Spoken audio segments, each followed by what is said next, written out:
presentation on the science of reading. Welcome.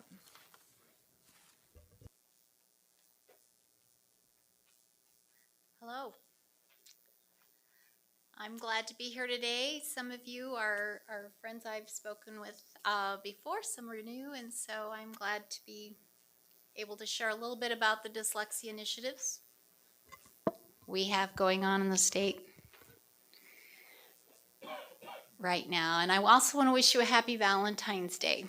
Some of you know I'm a recovering kindergarten teacher, and I will say that Valentine's Day was my very favorite holiday, because I saw it as more than just a party. It was an opportunity for my students to practice fine motor skills in writing their letters. They were very motivated to write their name neatly and accurately so people would know who sent that card. They worked on fine motor skills in cutting out hearts and also reading skills as they tried to figure out who had sent them those Valentines. And this is probably what's going on in our schools, some of them in the afternoon today. So I just wanted to wish you all a happy Valentine's Day. I know many of you are very familiar possibly with dyslexia, but I wanted to start today with just a little slide with a little bit of introduction about what dyslexia is and what it is not, and also about the science of reading. The science of reading isn't a curriculum. It's a body of knowledge that informs what we know about how the brain works in learning to read. Like it's a curriculum, it is not. Dyslexia is neurobiological in origin. It's a difference in how the brain connects language to print, and it's evidenced by children having specific difficulty in decoding, breaking apart words and reading them, and in encoding, what we would think of as spelling. It is not uncommon. About 20% of our students can have characteristics of dyslexia. And many of those students are not in special education, nor should they be. They're being served by our Tier Core 1 instruction that's going on in our classrooms. It's not caused by poor instruction, but we know from brain research that it can be influenced by good instruction. Another thing is that early identification of risk and intervention are our very best bet. However, people can learn to read at any age. Structured literacy is the model of instruction that research has found can help all students, and it's critical for our students who are struggling with learning to read. They're learning to map print to language and language to print. It's explicit, it's systematic, it's cumulative, and it cannot be addressed by just adding a phonics curriculum on top of what we're doing. It's a very intentional way of teaching. And there are other things beyond dyslexia that can cause students reading difficulty. And as I talk a little bit in this presentation about what is occurring upstairs or across the state, I want you to know I'm not doing this by myself. I have really felt good about the people I have brought on to help me with this work. I am part of the CSAS team. I'm part of the Early Literacy Dyslexia team. And we have both teacher leader consultants, which are part-time employees of KSDE, but they are also working out in the schools in a position. I also have field educators, which are practicing teachers that are helping guide this work. And I've listed some of those there. I just want you to know that I chose these people for very specific reasons. They might be a reading specialist or a speech language pathologist, an excellent classroom teacher, or an administrator, because I think it's really important to solve this problem with helping children learn to read if we look at it from a lot of different angles, with a lot of different lenses. So I wanted to talk to you a little bit about universal screening, how we identify the students that we have in our schools that are at risk for reading difficulty. Currently, what the position is, what's in our dyslexia handbook, is that every student, K-12, is to be screened 3 times a year. And in that information and voted upon by the board were different sub-skill tests that were important, and those still are completely true in value. What was voted on are the sub-tests that we really do know identify kids that are at risk for reading difficulty. But one thing that was done in our dyslexia handbook was it was told that students would be assessed. It was very prescribed: fall, winter, spring, fall. For example, for letter naming fluency. And then for phoneme segmentation, it would be winter, spring, fall of first grade. And it was very prescribed. And what I'll tell you, the challenge with that is there wasn't one screener that would do that. And districts were really struggling to find out what tool they needed to use. So one thing that I would like to change would be for us to continue to expect and require districts to use a valid, reliable screener that has those subtests, but for them to be able to use the technical manual with that screener to identify when those assessments are provided, because that encourages them to use their data with fidelity. They're looking at it when it was normed for the time of year when it was normed for. It also takes away the request of some having to go out and look for another screener for this time of year and another screener. We want them to use their screeners appropriately as it's identified in the technical manual. So that's something that I would like to see changed as I look towards doing a little bit of revision in our dyslexia handbook so that data is more usable for our districts. Also, as you saw, it says every student K-12 is assessed. And there are some concerns about what that looks like for our secondary students. So what I've done since I've been here, and for those of you who are also new, I'm pretty new too. I've only been here just a little over a year. What I did is I spoke with researchers. I've contacted the research folks at Fastbridge. I've talked to a lot of educators across the state to find out where is the advantage. What do we need to be doing with our secondary students? Because we don't want to miss one student. And I hate to tell you, we have students at middle and secondary who aren't reading. So what do we do to not miss them? But what I also heard is concerns from districts saying, I can't test my seniors. They're out doing work-based work. I can't, these students that are scoring high on our state assessments and they've never screened with any risk, we're being asked to continue to screen them. And that didn't make sense for me either. And as I looked at the research and reached out to other people who know the research,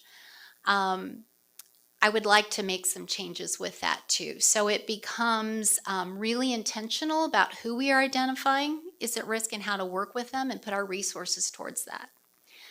So what I would like to look at is screening all students K-8 3 times a year on those exact sub-skills that the board voted on that were important, according to that technical manual.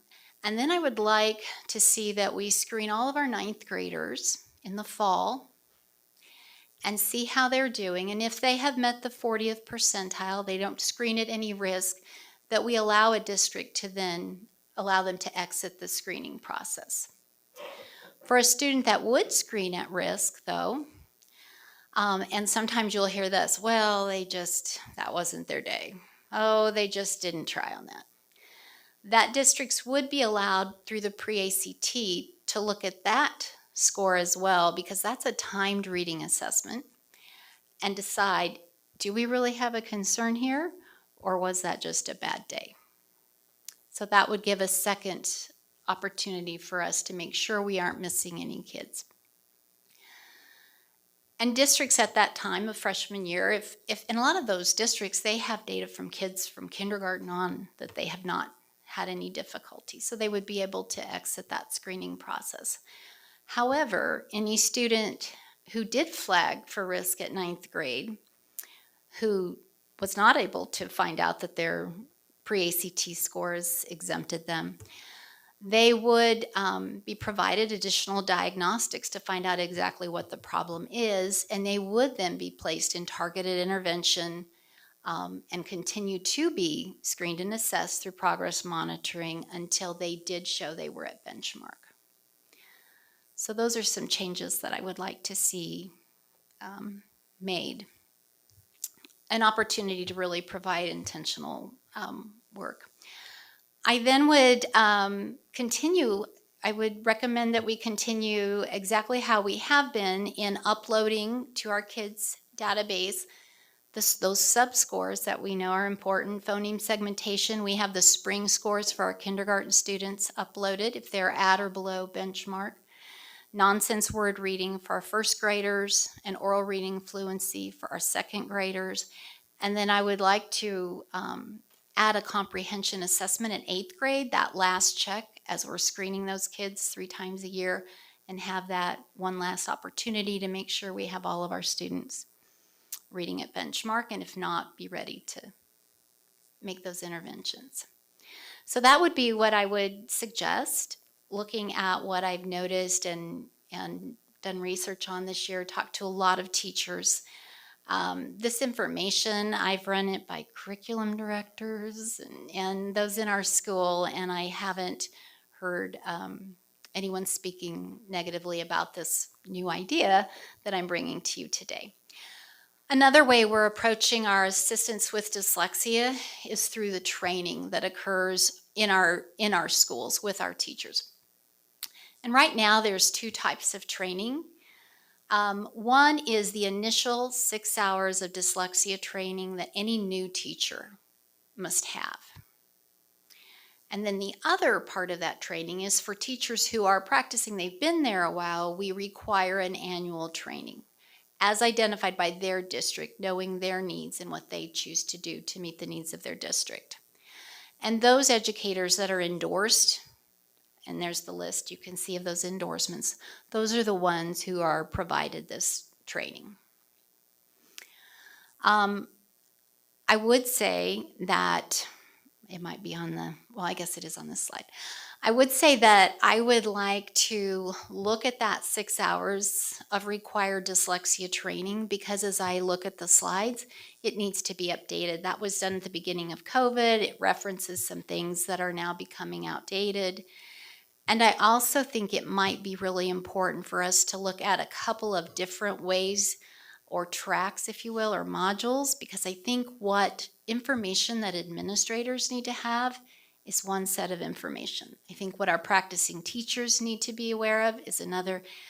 And I just think there are ways that we can, and also I would like to look at higher education, what that might look like for their modules. So I'd like to kind of look at providing different types of targeted training as we revamp and revise the dyslexia training that is required. So with the goal of not missing any student, what I've just kind of run by you is looking at that universal screening K-8 and then again in 9th grade and validating those scores. Adding a comprehension check to our kids' data that is uploaded from our districts to the state. And on the superintendent's report, right now it just says, are you providing that required dyslexia training? But there's really 2 questions there. The initial 6 hours for all our new teachers and our practicing teachers. So I would like to add, I'm planning on adding a question about that just to clarify that, to make sure both are being provided. And then to include working along with schools in their MTSS systems to make sure that we have strong core instruction going on. And the team that I'm working with, we do a lot with professional learning around that, and continue to provide that professional learning. So some of that professional learning, these are some of the things that we have been doing this year. Yesterday, it was I guess I'll say a long day for me, but not as long as probably for some. We did a full day of professional learning on what a 90-minute structured literacy block should look like. And districts could come on with their whole team. or they could come on individually, teachers. We had, it was 11 districts that brought teams to that. It was a virtual day where they looked at how to make sure their curriculum was aligned with structured literacy, and if it was missing something, what did they need to do? And so that was offered via Zoom. We've done that throughout the state in different locations, and I would prefer that, being in person and sitting at the tables. But it really met the need for some of our districts who couldn't send people or travel, so they were able to do that yesterday. You can see some of these other titles. Most of these things, we are also then putting them, takes a while to make sure they're all closed captioned and everything, but then put them on the Dyslexia webpage for KSDE so that other districts at other times can access this information.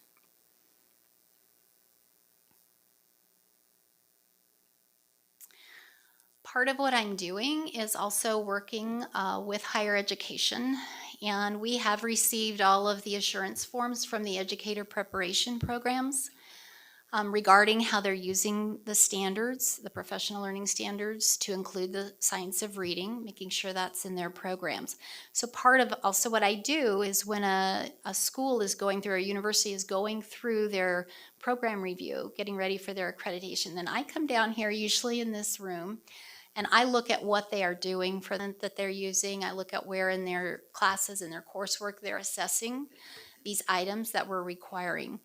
And then also I've met with unit heads to encourage them to utilize letters training, and I'm actually meeting with the university on Friday to work on other ways we can partner to make sure that our pre-service teachers are coming out with information about the science of reading. And to be real honest, and some of you maybe who don't know, I spent 15 years in an elementary classroom, but I was 14 years in higher education.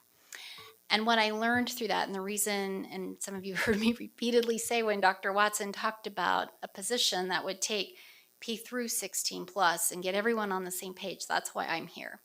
I was happily early retired, but I came back because this is important. This is important work, and I believe in this work.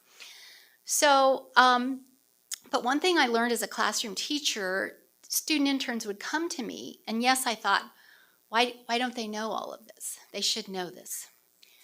However, I will say this, when you're in the higher ed position and you see a very limited amount of coursework that you have, and they go out to do their practicums, our teachers, no matter how good the practicum classroom, they often go right to whatever that classroom teacher is doing or how they were taught. And that might be great. If they're in a mentor classroom that is amazingly strong at providing structured literacy, we're in a good position. But if they're not, no matter what I've taught in higher ed is going to stick, because they want to be that practicing teacher. They aspire to be who they see in front of that class.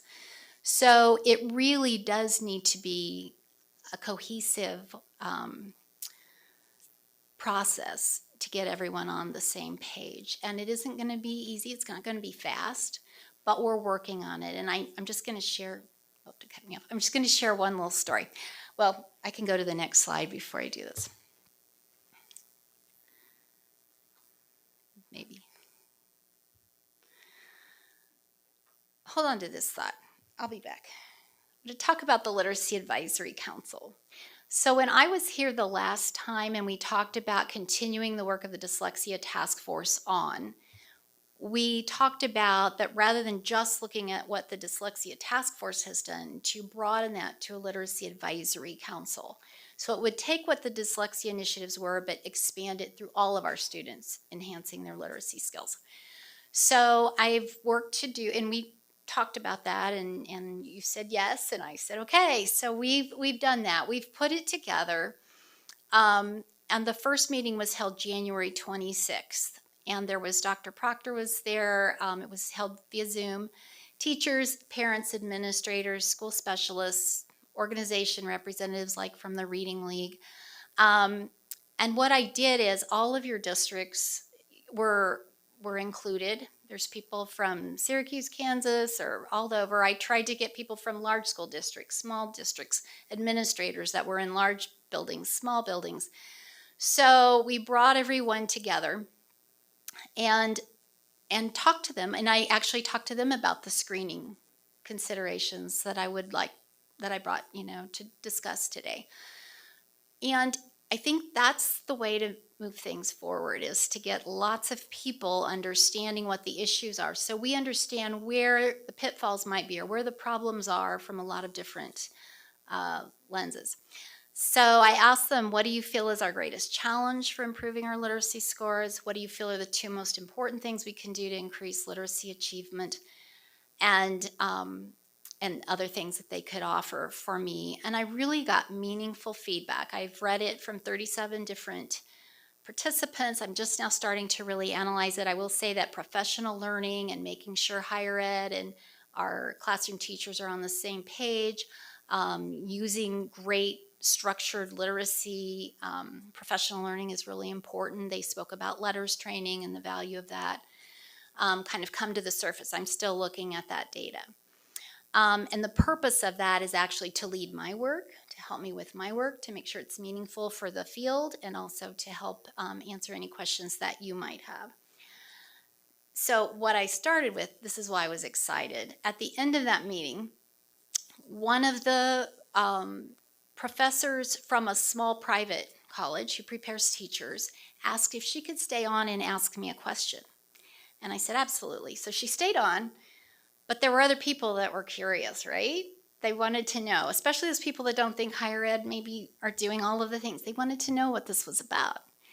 So they stayed on, which was fine, but the question was, from this faculty member, can I get some data, what it really looks like for student data? Can I look at some of that so I can show that to my students so they know what to be looking for? They understand what they're going to see with student data, so they know and they're prepared to come into the classroom.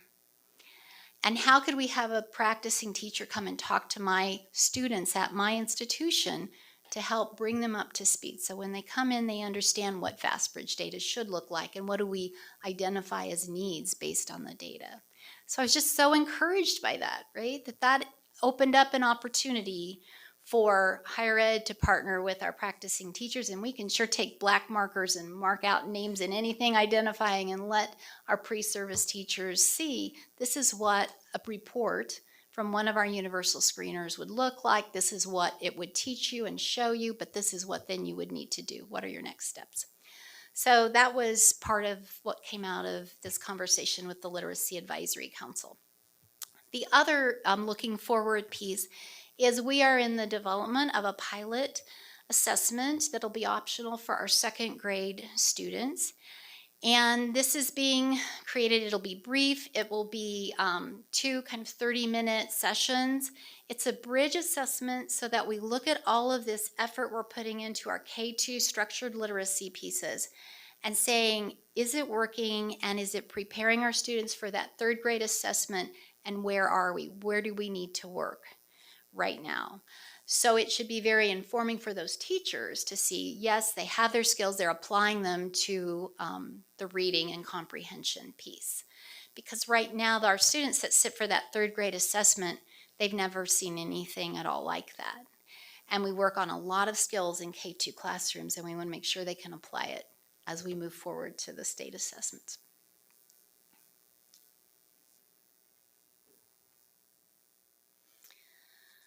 So for collaborative efforts kind of going forward, we're working on curriculum alignment to make sure we include structured literacy and that it's clearly and explicitly noted in our standards. I've really enjoyed working with partners in special education and how our work articulates with those general ed initiatives, like for our dyslexia students, with those who are receiving special education services. Also looking at the early childhood piece and how do we prepare our students as they're entering school. We had a webinar recently from an amazing researcher, and that's all up on the KSDE dyslexia page, where she talked about language, developmental language delays, and how often those students who struggle in preschool with language, they will then surface again in 3rd or 4th grade, struggling to read, and how we need to really be working on language skills. So working with my early childhood partners, also for collaboration. And then just the other specialists. We have really smart educators in this state. We have amazing reading specialists. We have great speech language pathologists and teachers and curriculum directors. It's been really a great opportunity for me to work with them. So if you want to learn any more that I can't answer in your questions today, there's always our Dyslexia Handbook. I am going to look at keeping that updated and revised once especially the screening process is revisited. And then also you're welcome to look at the KSDE Dyslexia webpage. And also if you link, you'll see a purple word here at that page. It will take you to my newsletters and what goes out on the listserv to help inform teachers of what is going on in the early literacy dyslexia piece. So I hope I didn't take too long. Any questions? You're great. Thank you.